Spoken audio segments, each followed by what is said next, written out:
Olá pessoal, hoje eu vou mostrar aqui o resultado que eu tive em uma operação que eu fiz em Vale, né? Foi aí já aberta há algum tempo, né? Estava com essa operação aberta desde o mês de junho e agora na última sexta aí de exercício a operação foi encerrada, né? E aí a gente vai ver aqui como foi montada a estratégia e qual foi o resultado também. Para quem não me conhece ainda, né? Me chamo Edvane, criador aqui do canal Foco na Renda. E hoje a gente vai falar sobre um collar, né, que eu montei aí na Vale 3.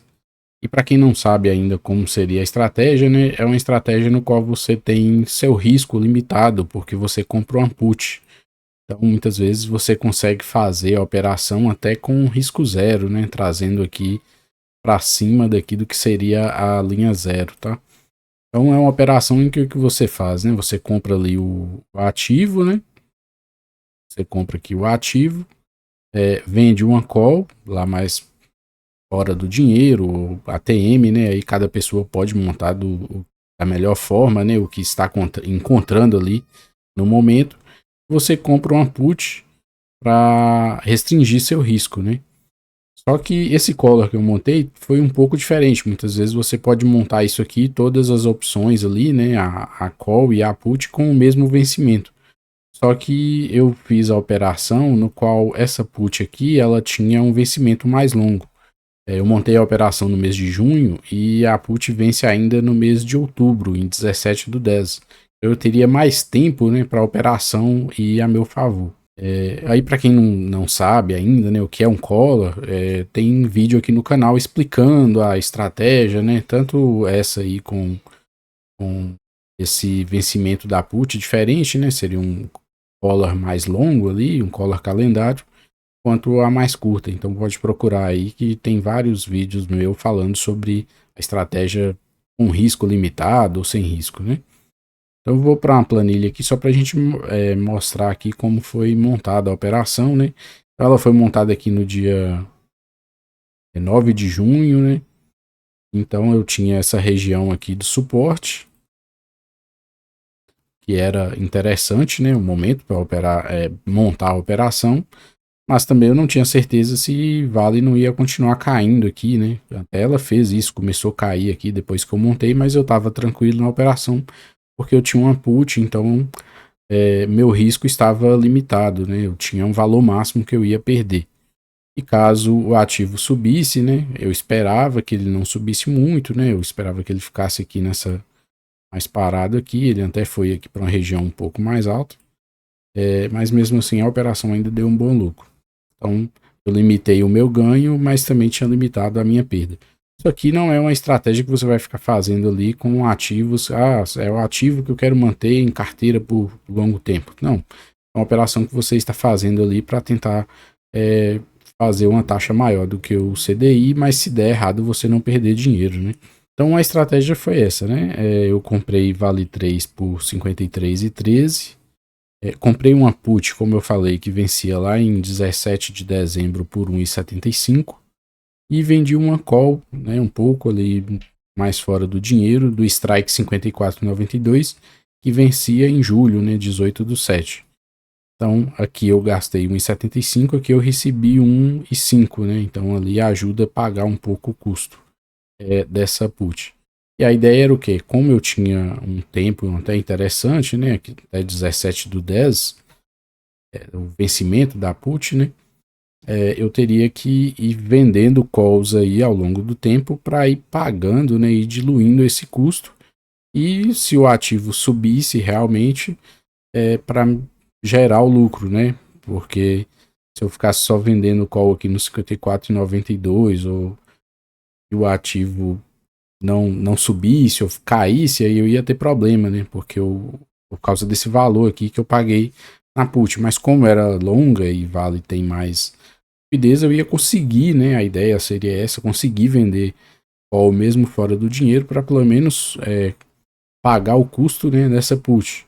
E quando a gente põe aqui o 53,13, né? Quando você olha aqui como foi a montagem da operação, ou seja, eu comprei Vale a 53,13, tive o gasto com essa put e recebi essa call, como se o ativo estivesse ficando para mim naquele momento a 53,83.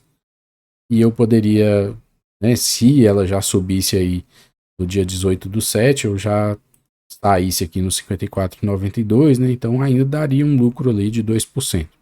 Tá? Mas o que aconteceu? Quando chegou aqui em julho, eu acabei fazendo o seguinte, eu rolei, né? Apesar dela ter subido ali um pouco, estava lá a TM ali, próximo do strike que eu estava vendido, eu recomprei essa opção por 89 centavos. Né? E no caso esse mês aqui eu fiquei só com 16 centavos. E vendi uma outra call, né? Aí foi a que a gente fala, a rolagem, né? Eu vendi uma call um pouco mais acima, né? Aqui era uma call ali praticamente no 55, eu joguei R$ 1 a mais. Então eu vendi já um strike do 56,05 para 15 de agosto e recebi 1,30. Então quando a gente vê, eu recomprei aqui por 89, vendi aqui por 1,30, foi algo interessante, né? Aqui eu ainda tinha ganhado 16 centavos. Tudo bem que eu tinha o custo aqui da put, né? Pressiona um pouco. Aí essa de agosto, a de agosto, quando foi dia 1º de agosto, eu fiz a rolagem dela também. O ativo ficou ali abaixo, né? Ficou próximo, mas estava abaixo. Eu recomprei essa opção por 40 centavos, então aqui eu já tive um lucro melhor, né? Nesse mês de agosto. Só que aí eu já sabia que ia ter a Datacom, né? Porque Vale ia distribuir juros sobre capital próprio. Então eu tentei subir um pouco também esse strike, porque o dividendos e juros sobre capital, quando o ativo paga, né? Esse valor é descontado do strike, né? Então eu ainda tentei subir um pouco aqui o strike, passei para 56,36 e recebi 1,8, né? Aí eu já vendi para o dia 19 de setembro, que foi aí aonde aconteceu o exercício, né? Então nesse aqui tá zero, né? Porque eu até poderia, né, fazer a rolagem de novo para o mês de outubro, né? Porque a put ainda vence em outubro, mas agora já estava bem dentro do dinheiro, né? Porque esse strike, como sofreu aqui o reajuste ali com o juros sobre capital próprio de 1,69, ele foi para 54,75 e a Vale aí fechou aí na sexta em 57,92, né? Eu até cheguei a olhar ali durante a semana essa opção aqui que eu tinha vendido por 1,8, estava sendo cotada lá a 2,60, 2,80. Eu poderia rolar para o mês de outubro, conseguiria vender ali por 3,20, 3,30, mas eu preferi encerrar a operação, né? Fiz uns cálculos ali mais ou menos o que daria, já estava satisfeito. Talvez eu ia rolar essa operação mais para frente. O ativo poderia devolver tudo, cair, né? Ter uma queda forte. Muitas vezes você ficar ali tentando espremer também, sempre querendo receber mais, pode não ser a melhor estratégia, né? Muitas vezes a gente tem que aceitar o que o mercado está te dando, né? Uma vez que quando você vende a call, você tem que estar disposto a entregar o papel e ficou dentro do dinheiro, então eu aceitei aí e foi para exercício, né?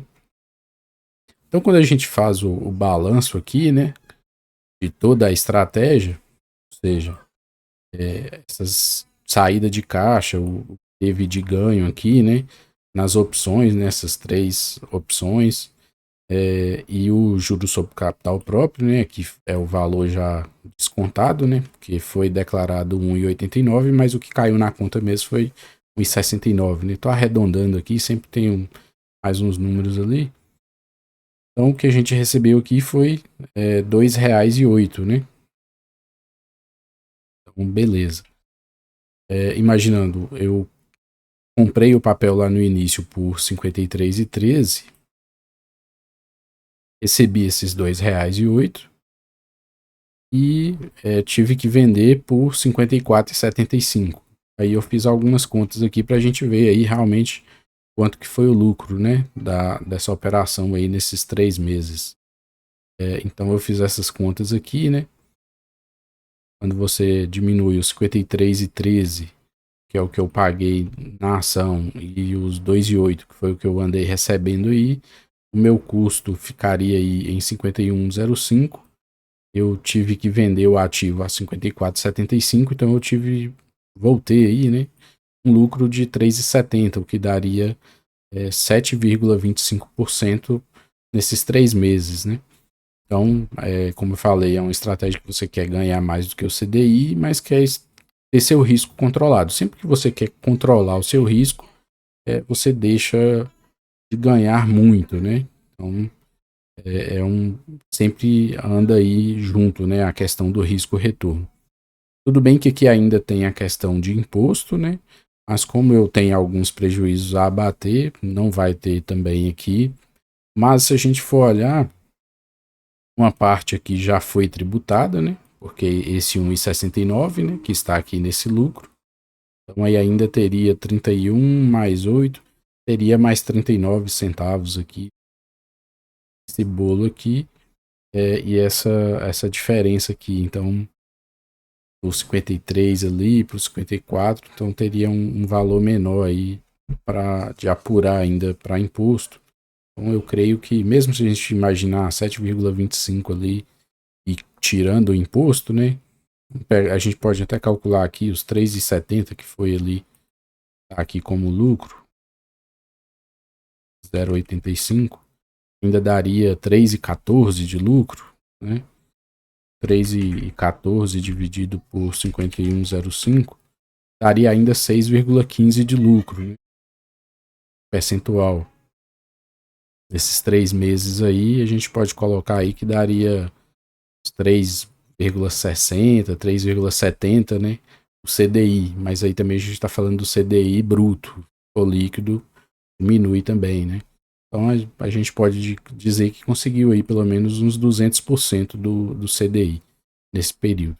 Então acho que foi uma estratégia interessante, né? Aí agora eu vou ver aí qual o outro ativo, né, que pode estar dando chance para montar outra operação semelhante, né? Que é uma parte da carteira em que eu não quero ficar me arriscando, né? Então é um dinheiro ali, muitas vezes você pode entrar um volume maior de capital também, né? Porque vez que você tem um controle de risco, né? Te dá uma certa tranquilidade.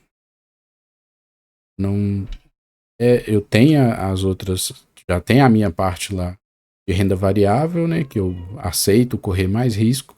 E essa aqui é uma operação que quando eu monto, né? Não é sempre, mas quando eu monto é buscando ali um equilíbrio melhor de risco e retorno, né? Então eu acreditava que Vale estava numa região aqui interessante, né? Que ela sempre estava vindo aqui, não estava continuando a queda, né? Voltava aqui um pouco para cima. Eu imaginei que poderia ser um bom momento para montar a operação. E aí, como eu falei, né? Tem outros vídeos aí no canal que explica esse tipo de estratégia, né? Que é o collar, né? Você une aí tanto a venda de call como a compra de put, tá? E a compra de ações também. Espero que tenha gostado do vídeo e até o próximo.